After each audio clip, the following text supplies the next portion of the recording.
Welcome! Yo. Okay, guys. Hey, y'all.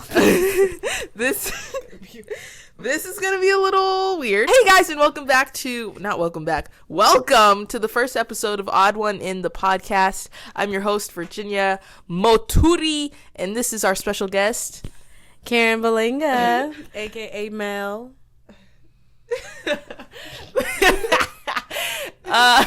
We only have one mic. A lot of technical difficulties this morning, but bear with us because we can still make this work with one mic, I think. And it's our first time, so just the first bit, y'all gonna be alright. Right. Bon bien. Exactly. We're gonna learn some Lingala. Exactly. And we can learn some Swahili too, okay? You barely. No, Karen. Ask Mwalimu Susie. She will tell you. Mwalimu Susie. Mwalimu Susie.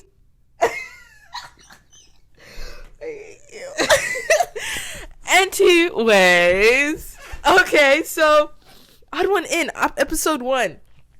I think I really want this episode to be targeting who we are. So let's introduce ourselves. You want to start, Karen? Yeah, you can start. Okay. Hey guys, so my name is Karen Maligo, aka Mel. Most people call me Mel, but nobody calls. If you are not cool enough, if we not that close, just call me Karen. But yeah, so anyways, my name is Karen, but all my social media is Maligo. So if you guys do want to follow me on Instagram, it is Maligo. Mm-hmm. But I was born in Congo, DRC 243. Okay, ask about me. But I was born in Congo and I moved to America when I was about 7 months. Yeah. No, I haven't been back. But yes, I am still Congolese as they come. My blood is Congolese. I was born in a Congolese hospital. Don't ask.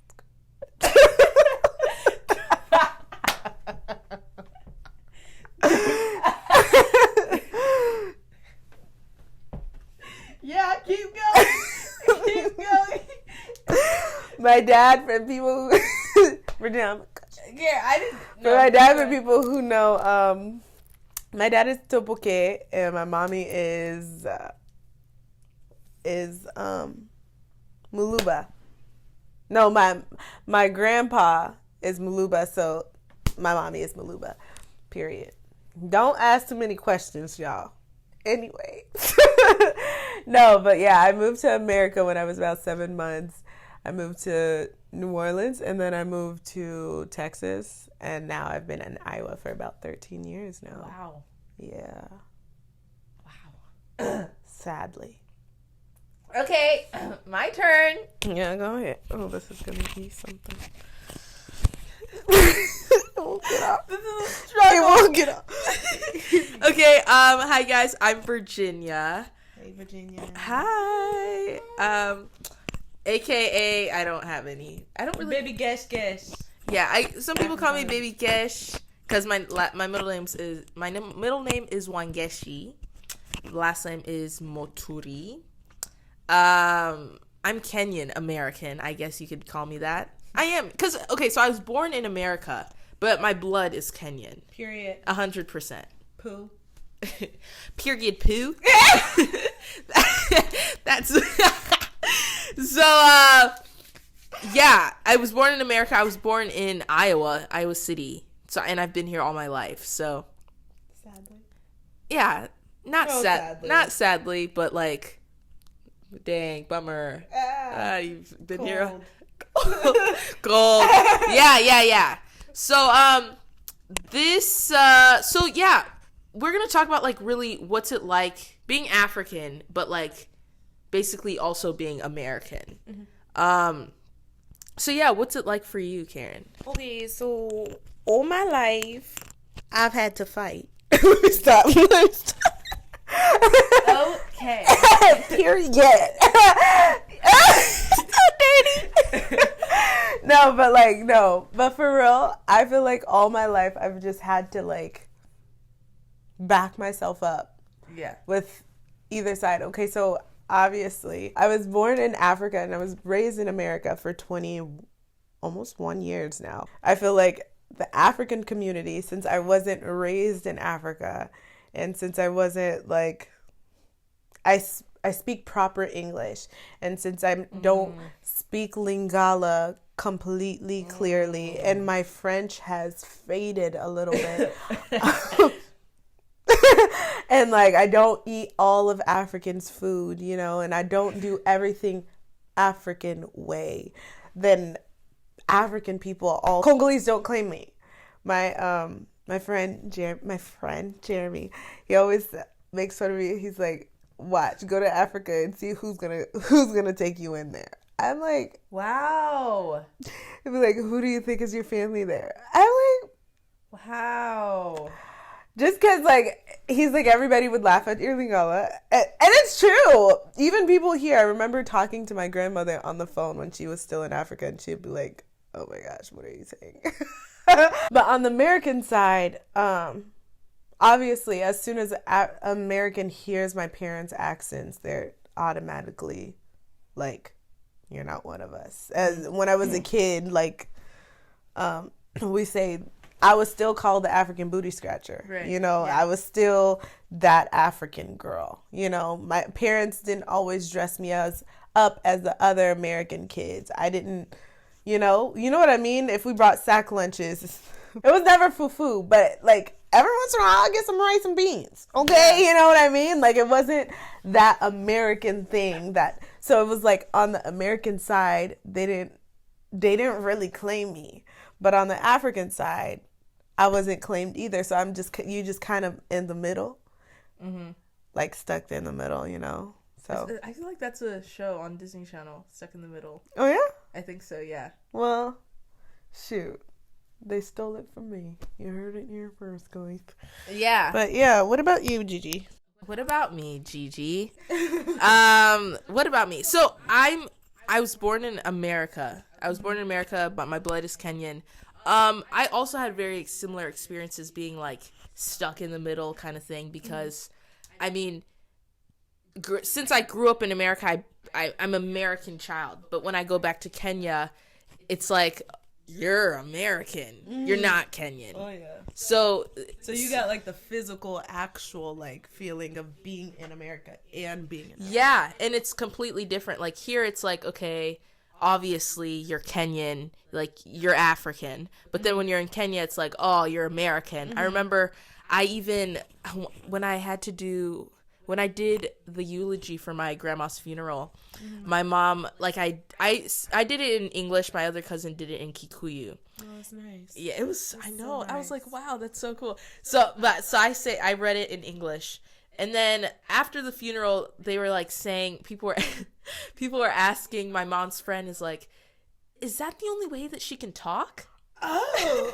No, like not even like I'm not offended at all. No, but like me, I would have been like, I'm sorry. Yeah, like it's just like a crash between two different cultures, and I feel like I'm just kind of stuck in the middle between both. Like I definitely claim being Kenyan, like that's my blood, and that's really what makes me who I am. But I'm also American because like that's kind of all I really know because that's how I grew up. Right. So how does it make you feel when like people say those type of stuff? Like, is it more of like a dang girl, okay, I'm sorry, sure. Yeah. Or is it like a, I like understand, I so get it. Like, I think it's more of a I understand because I've just been so used to it all because it's like literally all my life. So I've been so used to it. So I'm not offended if like Kenyans are like, oh my gosh, she's speaking like an American, because it's like I am speaking like an American because that's kind of who I am. But then like if I go to a party and I'm wearing like African clothing and they're like, wow, she's dressing like an African, it's like, yeah, because I'm African. Yeah, I mean, and I can do that. Like, and I still wear my Kenyan bracelet. Period. Yeah. So yeah, it's like really tough kind of being stuck in the middle, but I think I I've kind of learned to really embrace it, because, like, that's what makes us who we are. Yeah, no, really. for real. Yeah. Okay, so has there ever been any other situation where, like, you're around Americans and they don't know that you're Kenyan, or they don't know that you're African, and they say something, like, offensive about African? Or if you're on the other side, if you're, like, around Africans, I guess they would hear your English. Yeah. But, like, do they say something, like, offensive to people like you, people like us, I guess, that are, like, stuck in the middle? That really happened, like, when I was younger. Yeah. Like, in elementary school, or primary school, people would really, kids are just very ignorant. They don't really know. And I feel like we should really learn more about African culture in schools, because, anyways. Right. Yeah, don't kids, get too deep. yeah, kids don't get it. That, like, there can be different people with different races and different, who speak It's different not everybody's languages. like you, yeah. Yeah. So yeah, there would definitely be times where, like, kids around the school would make fun of other African kids. But, like, since I was, like, that African that was basically American, because I grew up, it was like, I'm kind of like one of them in a way. So, like, they can make fun of the other African kids, but like, not you. but not me. But then sometimes they turn their back on me and be like, oh, you're, I used to be called dark chocolate or burnt chocolate or whatever. Yeah, same. But I mean, nowadays our supermodels are like Dark chocolate. really dark chocolate. Like, so it's like, Lupita Nyong'o. oh my gosh, Period. Lupita Nyong'o. She's Yeah. She's like a boss lady, and she's like one of the most beautiful, darkest women I know. Yeah. Like, gorgeous. Yeah, and it's like, I'm not even that dark, but but just because I'm African, Yeah. you know, like, African. it's like I can claim that. Yeah. And you were probably the darkest in the Yeah. group, you know? So Yeah. you might not be that dark compared to Lupita Nyong'o, but, like, in that group, Yeah. with all the lighter kids, Yeah. it was, you were, like, that dark girl. Right. Yeah. So I remember growing up, since I speak English clearly, other Africans, they'll talk about me because they didn't think that. So my mom is obviously, my parents, when they came here to America, they were older. I came with, my oldest sister was probably 9, and my youngest sister wasn't born yet. So at that time I was the youngest kid, and I was 7 months. So it was like 9 to 7, 5 kids. So we were raised here. There's no doubt about it. But my mother, she spoke to us in French.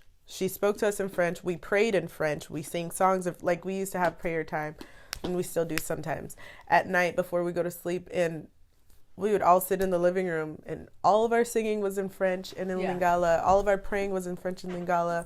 Like, the churches that I go to, usually French and Lingala. Like, I'm surrounded by the culture, but, like, everyone who doesn't know my parents, like, if as soon as they say Pastel Chapin, that's his kid, and then they're like, oh, she's Congolese, or was she just born here? Like, does she even know anything?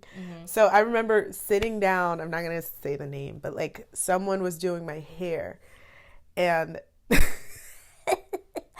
so they're, like, literally gossiping. Like, it was like a bunch of ladies that I knew, all of them. Do you still know them? Yeah, I know them.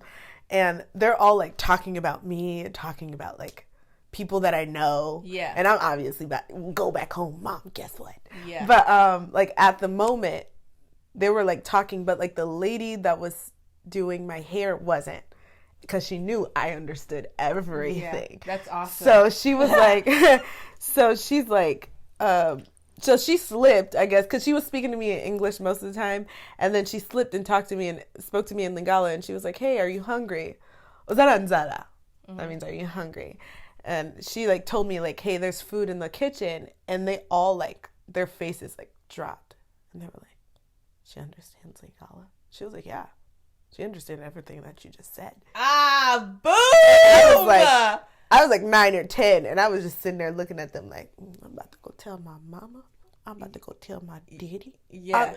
I'm about to go tell everybody. I'm just looking at them. They was like, so why you didn't tell us that she knew the blah, blah, blah. It's like, well, you don't assume that I'm just because I speak English and I listen to English that I'm just this American little girl. Yeah. You know? And it even happened in Walmart one time. I remember standing in Walmart in line and like people around me and they're, no. Mm-hmm. This actually happened to my sister as well. They were around and like, do you think she's African? Do you think she's American? Like, and Lingala, as I'm standing there, as I'm listening to absolutely everything. Yeah. And they're just like, straight up just talking. It's like, bro, I completely understand everything you're saying right now. Yeah. And so I'm like really, really actually grateful that my mom spoke to us in Lingala, you know, like raised us with our culture. I really do wish she like, there's so much more that I still don't know, but I'm glad that she at least gave us that. You know what I mean? Yeah, and I think that's really, really, really important. At least to really know your language. Like, unfortunately for me, since my mom came to America and like in Kenya, the national language is English. Also, so like when I grew up, I was spoken to in English. So, like, my mom would speak Kikuyu. Like, every once in a while, I'd hear, like, some Swahili. But, like, I grew up, like, as my first language being English. Yeah. So, like, now as I get older, I kind of understand, like, how important it is to really know your native language. Like, I know I can, like, say a few sentences in Kikuyu or in Swahili. And I'm learning Swahili now. But, like, it's so important to really, like, dig into your roots, because that really what makes you who you are. No, for sure. The American culture is completely different from African culture. I think like from like dowry and dowry and just like the lifestyle and how just things are. I went on this cruise and I was rooming with this girl. And, like, this girl and her friend were talking. And that friend of my roommate was like, your roommate is, like, they were talking about me. She was like, your roommate is just so nice. Mm-hmm. And then my roommate was like, yeah, it's probably because she's African. And, like, at first I'm like, oh, my gosh, that's funny. But, like, it's kind of true. Yeah. I think that just all African culture is just very family-based. So, like, you kind of, like, when people come to your house, you have to give them your food. Or, like, you know, it's very community family, tight, like, love tight. Yeah, and I think that, like, really shows. Yeah. No, what I have to say about that, it's, like, I remember growing up, and I'd go to friends' house, American friends, and their mom, like, me and our family, like, especially my mom, she did not play about respect. It didn't matter if you liked that woman. It didn't matter if she screamed at you. If you don't like to be around her, then try your best to avoid her. But if you are in front of this person, you are going to give that person respect. Yeah. You don't got to be all up in their face, you know, but you are going to respect them. My mom made sure, you know, if I wasn't giving respect, my mom just gave me this eye, and I was like, wow, yeah. I just knew I was going to get it. Like, I remember going to my friend's house, like I was saying, and they'll be like, yeah, hey, mom, like, this is Karen, this is my mom, her name is blah, blah, blah. And, like, my first instinct is, like, if they say my mom's name is Kate, I'm going to call you Miss Kate. Yeah. Or Mama Kate. You know, like, that automatically. I'm not going to call you Kate. That's so disrespectful. Yeah. You know? And then she'll be like, no, you can just call me Kate. I'm like, I'm 12. I can't call you Kate. You're not my friend. Like, you know what I mean? Like, it's just a way of respect. Like, in our culture, as Congolese, we call everybody either Yaya, Dada, Mama, Papa, Tontine, Auntie. Like, you know, like, just to give you that, like, respect of, like, you're older than me and you deserve that respect. Yeah. You know? Yeah. And I'm going to show that, like, people who are around my age, we can call each other the same name, but, like, somebody that walks in, that's you just respect. And even the fact of, like, walking into a room, you see people, you automatically have to say hi. And I've noticed that other cultures do that too. But, like, My mom, if I walk in and I don't even say, I'm like, sorry, Yeah. you know, like, Yeah. hey, you know, you at least hi, or how are you doing, or like a little, greeting and Some people don't do that, you know. Another thing, how you said the dowry, I remember, girl, I remember telling, and no offense to African American people, but like I remember working with this African American woman. She wasn't a child. She had actually a child that was my age. Mm-hmm. And I told her about the dowry, and I was like, yeah, this is my man, blah, blah, blah, yeah, blah, blah, blah. Mm-hmm. And then I'm like, yeah, in our culture, we do dowry. Yeah. You know? And she was like, dowry? And I was like, yeah, so he has to bring money and like, yeah, and some goats and like presents, and like he has to do all this stuff to show my family that you're willing to take care of me, that you're going to be able to take care of me. For me, as someone that was raised in America, I hated it. I agree. Yeah. Yeah. I was like, cause I was raised in America's culture, and like in my head, I'm like, what is this? I'm not about to be sold. That's not how much I like. Yeah. You think I have a price tag? Like, if somebody had to pay for me, it'd be like billions. You know, like in my head, like in my American head, because I was raised in America. Yeah. It was so hard for me to like wrap my head around. I'm like, girl, I am not. You can't buy me, boy. Yeah.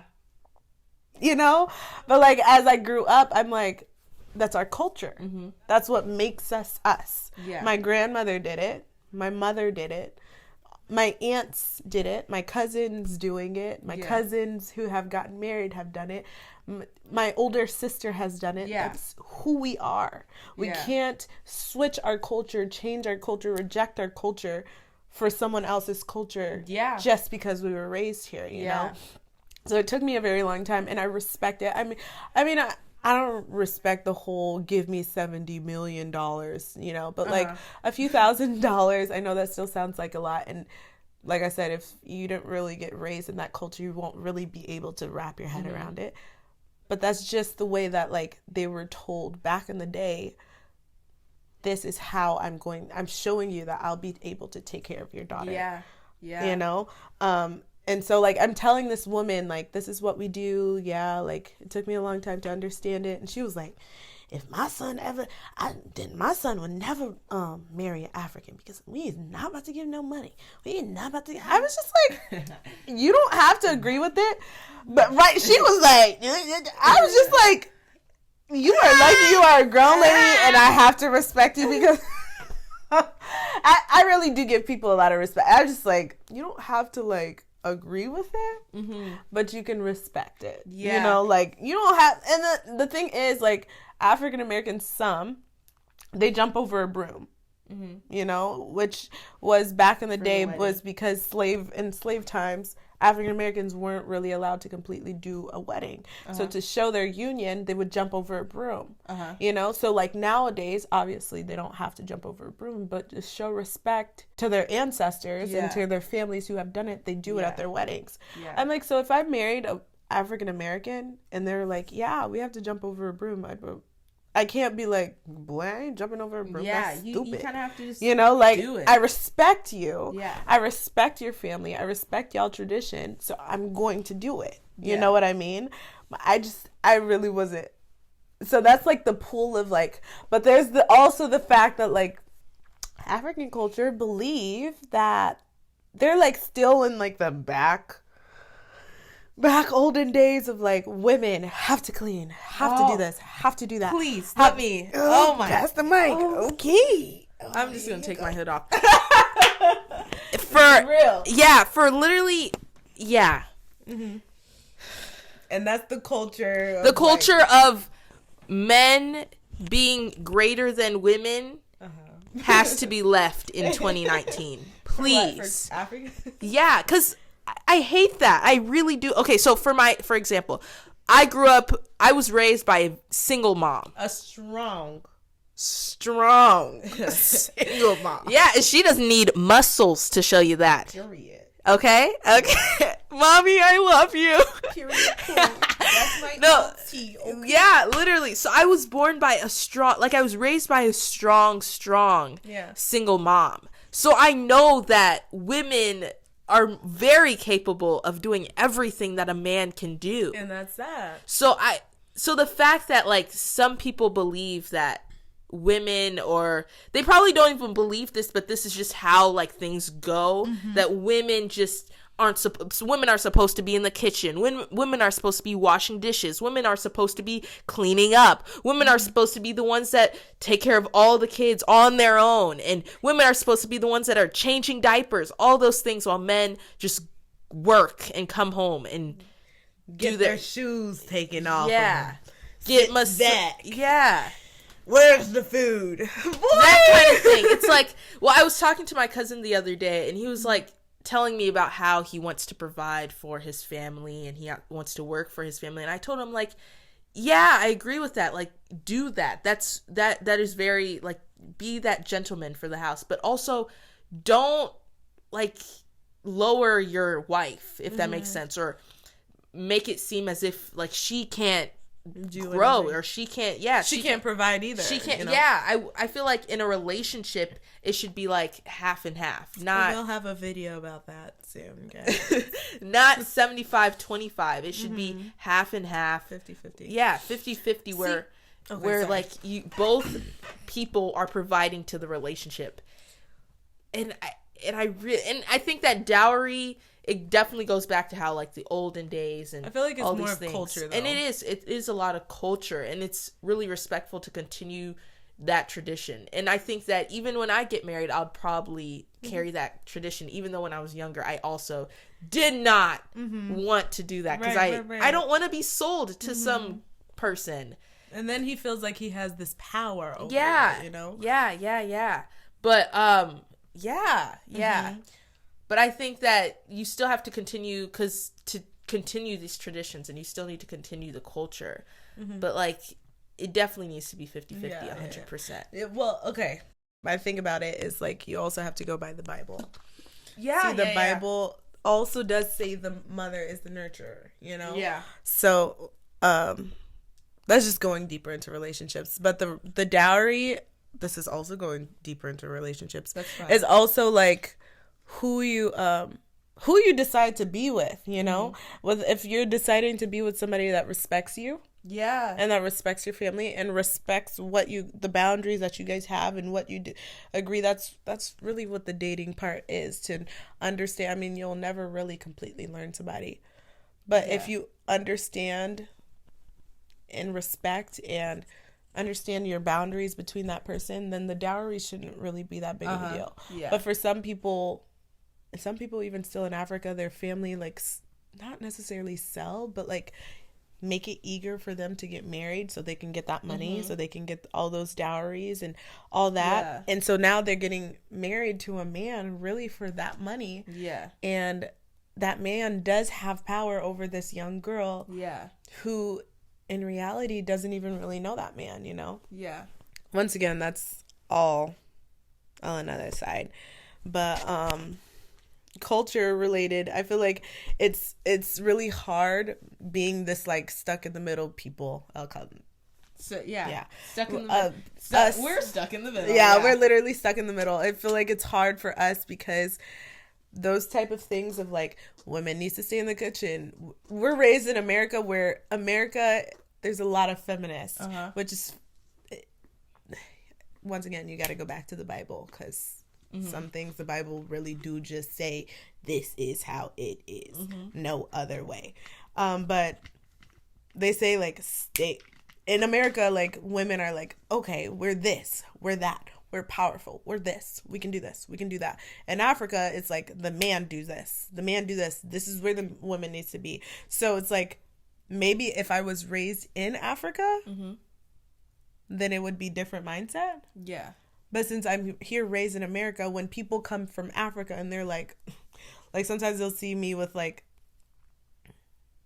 my little friend, and they'll be like, okay, why is he doing that? Why aren't you doing it? And it's like, he likes to do this. You know what I mean? Like, and that's not mine. He's taking care of what's his, or like, why is he going to get his own water? Oh my gosh. What no. do you mean? I wish you would. Like, it's not even like, if I'm in the kitchen and I'm grabbing my water, then I can go grab him a water. Or if he's doing something and like, hey, Kieran, can you grab me a water? Yeah. But it's not like, oh, he doesn't have water. I'm going to go get water. Yeah. Oh, he doesn't have food. Do you need food? What do you need to eat? Yeah. You know what I mean? Like, oh, your shoes are on your feet. Let me take it off. Oh my gosh. If I ever, please smack me. I No, can't. but like, I get to an extent, like, cater to your loved one. Yeah. To an extent. But like, women, especially, it's mostly women that like come from Africa that are like, oh my gosh, Karen, you doing that in front of him, or like you said that in front, or you're talking to him, well, you should have respect for each other, but like you're talking to him like that, or talking to him about stuff like that, and it's like, yeah, we're like best friends, so that's awkward. Yeah. You know? Yeah. And the thing is about that is like, at least the people around you understand the fact that you were raised in America, and that's just not, Yeah. But I agree. yeah. I agree. But back to like being African in America. Karen, how did we meet? Oh my god. I'll start. Okay. So I remember, Karen and I met when I was 6 and Karen was 8. I remember it was like I don't know what day of the week it was, but it was like a school night. I was walking to school with my 2 other friends, and one of my friends was like, hey, I just went to this church yesterday or a few days ago. It was so much fun. They have this dance group. They're doing this play. It's so much fun. You guys should come. So I'm like, okay, yeah, I'll come. So then they pick me up that night, and then we go to this church, and it was a Congolese church. They had this dance group. They were doing this play as well. It was like just so lively, because like the other church that I've been to was like the church that I was going to at the time, it was like very structured and ordered. So like there wasn't like time to just be free and kind of, to be chill and like literally actually like be friends with you. Yeah.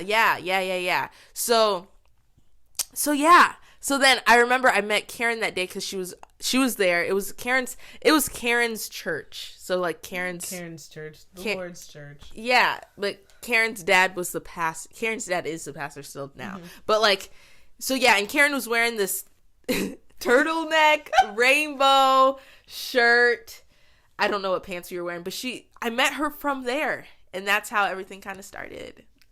Ew, you're so yeah. What's your story? Okay, so I remember her coming to the church, and okay, Virginia, if you know Virginia, then you'll be like, yeah, what? That's Virginia.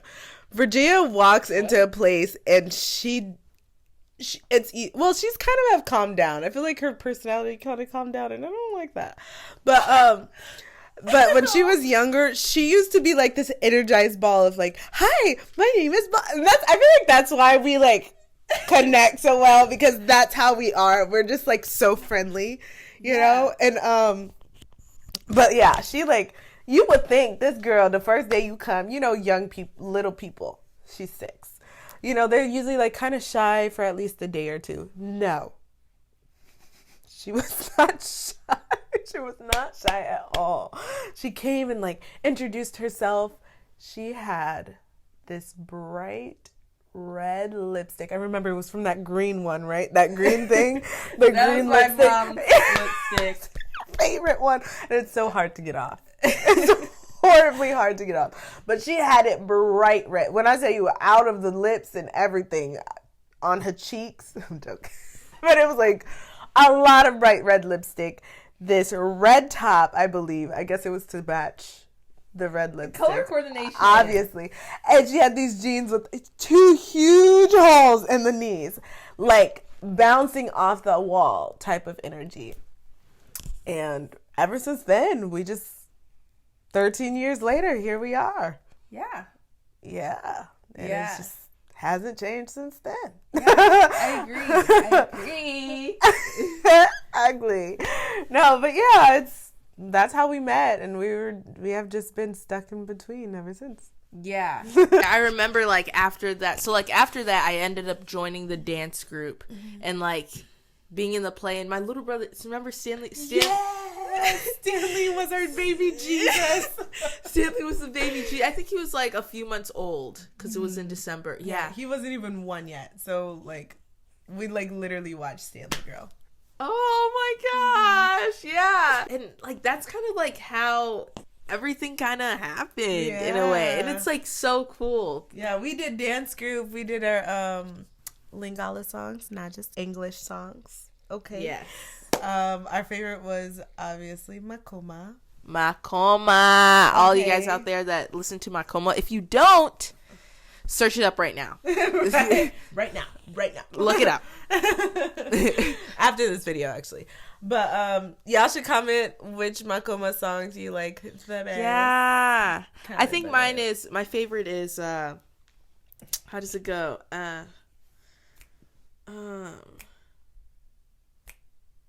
Napesione motema nanga. Hey, hey. Amakusame yonerayo. Hey. Nayeli kya nanga napesio. Hey. Zame sale langa. Sale langa. Hey, hey. Napesione motema nanga. Motema Hey. nanga.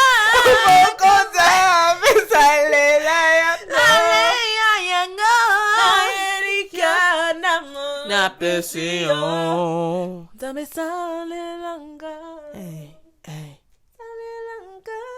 Yeah. And that's kind of how I kind of joined the Congolese community. Yeah. Really. So I'm Kenyan, but she's a part of okay. Yeah. See, I'm stuck in between so many different things. It's crazy. Yeah. Cuz I remember I went to Karen's house. I was like, Mom, yeah, I'm going to Karen's house. She's like, Karen, who's that? And I'm like, yeah. And then she ended up coming, and I ended up bringing my mom to the church. And that, kind of is how they're this just our family has kind of happened. Yeah. And I think that kind of is reason why, the odd one in kind of, hit me. Because it's this is really, who I am. In every situation, I'm kind of the odd one, but I'm kind of brought into the community no matter what. And everybody's just yeah, come on in. Yeah, it's that's literally what odd one in is. I remember the fact that Virginia, she's pretty much our 7th child, to be honest. Yeah. We have literally, I'm going to just put this down because it feels awkward holding it. But we have literally adopted Virginia into our family. It was no oh, Virginia's here. It was Virginia's here. Oh my god! Remember the squirrel?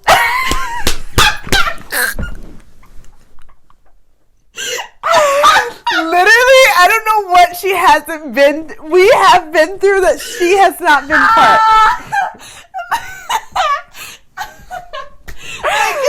Can I please? Please, I give you the honors. Okay, guys. So, it was just a regular day. Back when there was no cell phones, no smartphones. So we couldn't put this on Snapchat. Yeah, no, none of that. So when you just go to your friend's house without asking, you just go. That's basically what I did. It was just literally a regular day. I think it was a Saturday or something. I go to Karen's house. Our old house in I was yeah, we lived really close to each other, so I just walked over there. I knocked on the door, I rang the doorbell, but nobody was coming, but I knew everyone was home. So she's part of the family, so of course. So I ring on the doorbell again, and then all of a sudden I hear Dave, Karen's brother,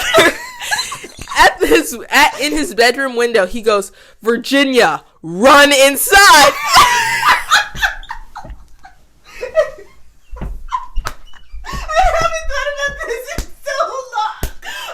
He goes, run inside!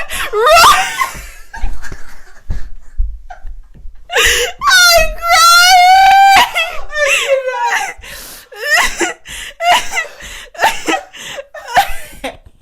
So I'm like, okay. I run inside.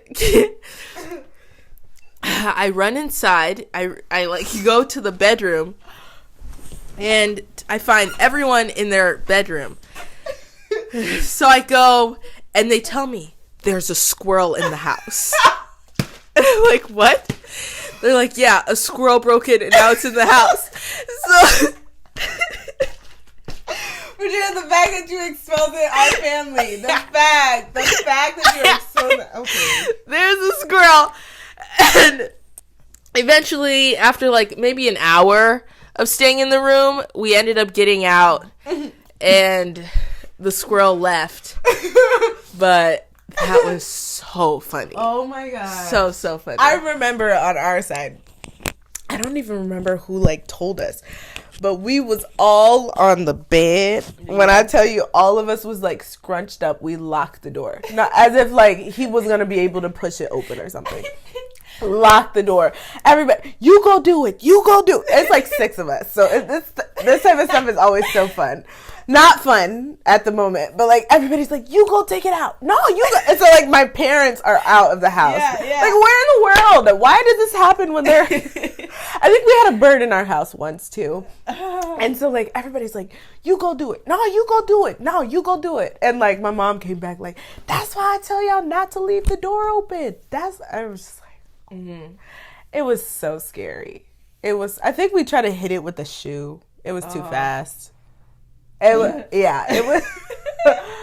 No, this was scary. It was like legitimately That scary. was hilarious. Those are the days. The good old days. I kid you not. Yeah. Like, I kid you not, Virginia was like part of is still like part of our family. She doesn't come and visit us that much anymore. Well, we haven't had any squirrels in a while. So.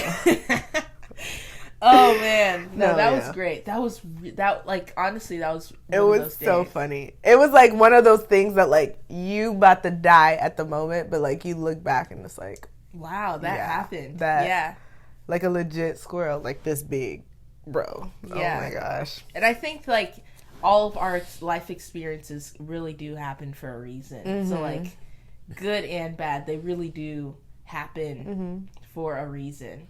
And like me meeting Karen at 6 happened for a reason, you know. So, Because I feel like personally, us being who we are, like half African, whatever, or half American or whatever, you're gonna say. I think it since she's half African, half American as well, we can relate on a lot of things. Yeah. So it's like because with some of my African friends, like people who are Congolese, they'll like make fun of my Lingala. She can't make fun of my Lingala because she doesn't know that it's wrong. actually, no, I can tell. Girl, bye. I can tell the fresh Lingala compared to like kind of bootleg. What you gonna say? That's why you can't say nothing in Swahili now. Okay, Mwalimu Susie, if you're watching this, please tell Karen that I can speak Swahili.